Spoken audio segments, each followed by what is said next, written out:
Morning বন্ধুরা, Sanchita's family ব্লগে আপনাদের স্বাগত। তো আপনারা সবাই কেমন আছেন? আশা করছি খুব ভালো আছেন। আমিও খুব ভালো আছি। আজকে আবার একটি নতুন ভিডিও নিয়ে চলে এসেছি। ভিডিওটি প্রথম থেকে শেষ পর্যন্ত দেখবেন। ভালো লাগলে লাইক কমেন্ট শেয়ার করবেন আর চ্যানেলটিকে সাবস্ক্রাইব করে আমাদের পাশে থাকবেন। বেল আইকনটিকে প্রেস করে দেবেন যাতে ভিডিও ছাড়লে সবার আগে নোটিফিকেশানটি আপনাদের কাছে পৌঁছে যায়। তো চলুন এখান থেকে ভিডিওটি স্টার্ট করছি। তো সকালবেলায় তো ঘুম থেকে উঠে পড়েছি, কিন্তু আজকে উঠতে এতটাই দেরি হয়ে গেছে। মা বাবু এসছে আগের দিনকে। এবার বাবু বাজার থেকে বাজার করে নিয়ে চলে এসছে, আর আমি এখন দেখো ঘুম থেকে উঠছি। মানে এতটা বেলা হয়ে গেছে, 8:30 পুরো বেজে গেছে। তো চলো বাবুর জন্য একটু চা করব। মুখ টুক ধুয়ে নিয়েছি আমি। এখানে দুধটা গরম করে নিই। যদিও ওনারা লিকার চা খান, তো সেখানে আজকে একটু দুধ দিয়েই চা করব। আর অঙ্কুশ ততক্ষণে পড়েও চলে এসেছে। দেখো ঘেমে গেছে। কি আজকে কি হয়েছে জানো? সকালবেলায় 6:30টার সময় অঙ্কুশ পড়তে যায়। এবার প্রতিদিনই ধরো সোনু গিয়ে নিচে দরজাটা খুলে দিয়ে আসে।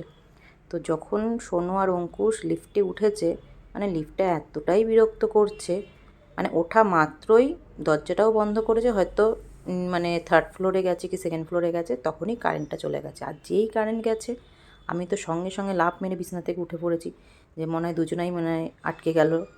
তো এদিকে অঙ্কুশের পেছনে আমি বক বক করতে করতে দেখো দুধটাই পড়ে গেল।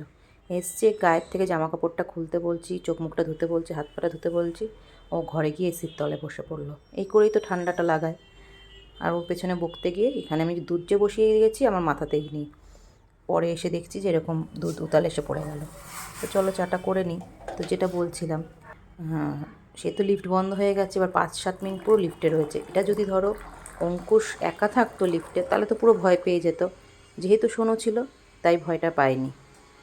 মানে এতটাই লিফটটা মাঝে মাঝে ডিস্টার্ব করে, খুব অসুবিধা হয়েছে। এবার ধরো আমাদের পাঁচতলায় উঠতে গিয়ে ওই ছেলে মানে পুরো ঘেমে জল হয়ে গেছে। আমি জিজ্ঞাসা করলাম যে কী হলো, লিফটে করে আসলি না? বলছে লিফটটা বন্ধ করে রেখেছে, নিশ্চয়ই কোনো কাজ হচ্ছিলো হয়তো। তো বাবু কী মাছ এনেছে দেখো, তোমাদেরকে শেয়ার করতে ভুলে গেছিলাম। তো এদিকে ভাত বসিয়ে দিয়েছি আর এদিকে মাছ বসিয়েছিলাম। মাছটা মনে হয় পাঙ্গাস মাছ না কি আছে, সেটা এনেছে। তো মা বাবু গেছে একটুখানি মানে ব্যাংকে। আর এদিকে আমাদের জানলার মানে কাজগুলো খুব ডিস্টার্ব করে। ধরো খোলাপাড়া করতে গেলে মানে খুলেই যেন হাতে পড়ে আসার মতন এমন অবস্থা হয়। এবার ধরো অঙ্কুশ তো ছোটো, আমরা নয় বুঝে শুনে জানলা খুলতে পারি, ও তো পারে না ঠিক মতন। তো সেই কারণে চাকাগুলো পাল্টানো হচ্ছে এই চ্যানেলের। তো এদিকে মাছ ভাজা আমার হয়ে গেছে আর ওদিকে ওরা কাজ করছে। তো রান্নাটা করতে এদিকে দেরি হচ্ছে। ধরো একবার এদিকে রান্নার দিকে আসছি, একবার ওদের ওইদিকে দেখতে যাচ্ছি। ভাতও প্রায় আমার হয়ে এসছে। চলো এটা নামিয়ে নিই, নামিয়ে নিয়ে তারপর তোমাদের সাথে কথা বলছি। এই দেখো, এটা কি বুঝতে পারছো? সেই আগের দিন যে পটলের চোখলাটা রেখে দিয়েছিলাম, অঙ্কুশকে বলেছিলাম না বাটা করে দেবো, তো সেটাই বের করে জলের মধ্যে একটু ভিজিয়ে রেখেছি। দেখছিস মানে একদিনই শুটকা হয়ে গেছে। আর এদিকে মানে আমাদের কাজটাও হয়ে এসছে। তো জানলাটার কাজটা ওরা করতে গিয়ে কী করছে জানো, খুলতে গিয়ে মানে প্রায় পড়েই যাচ্ছিল।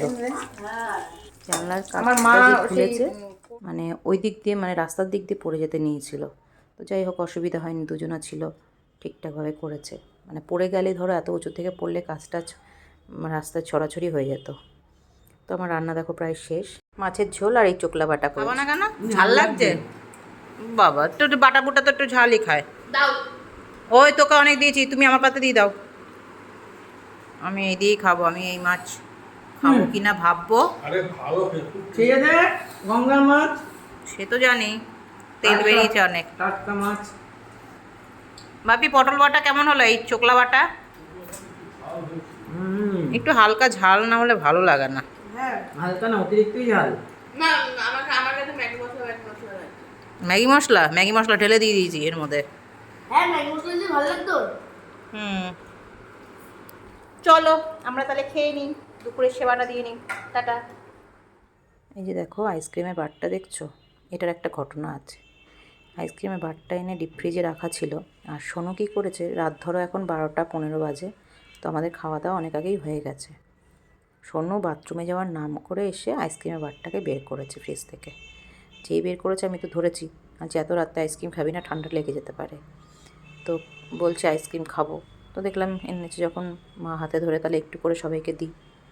তো সেটাই আমি দেওয়া দেওয়া করছি।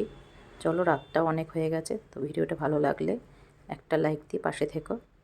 আর এখানেই ভিডিওটা শেষ করছি। আবার একটা নতুন ভিডিওর সাথে তোমাদের সাথে পরের দিন দেখা হবে।